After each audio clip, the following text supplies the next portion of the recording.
Good evening. At the top and all new at 6, the feds are warning folks not to head to the Mexican state south of our border. They say violent crime is the reason.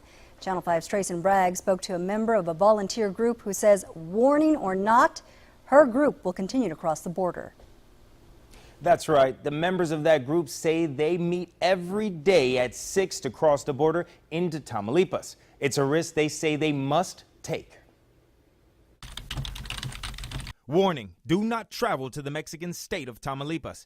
That's the latest from the U.S. State Department. The feds say an increase in violent crimes is the reason. We're all aware of it, but we just kind of set that aside. Andrea Rudnick tells us the warning isn't stopping her or the rest of her volunteer group, Team Brownsville. See that international bridge behind her? Let's just say they use it a lot. Over the last 5 months, we have been going across every day.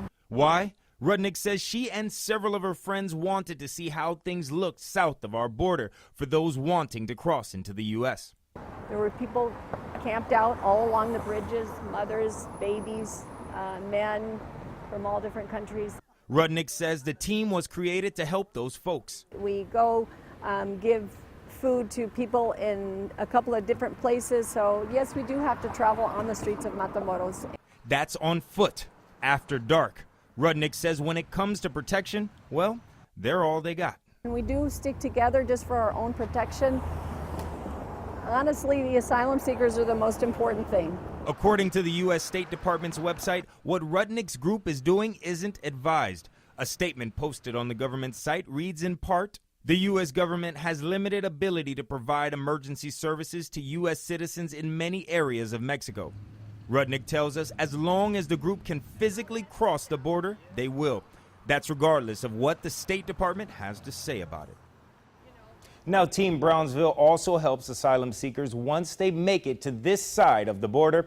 They assist them with travel arrangements at the Brownsville bus station. In the studio, Tracy Bragg, Channel 5 News at 6. The State Department has a few tips for anyone ignoring their travel warning. This is a Channel 5 News Extra. The State Department says if you decide to travel to Mexico, use toll roads when possible and avoid driving alone at night. Do not display signs of wealth like wearing expensive watches or jewelry. Be extra vigilant when visiting banks or ATMs. Review the crime and safety reports for Mexico and have a contingency plan for emergency situations.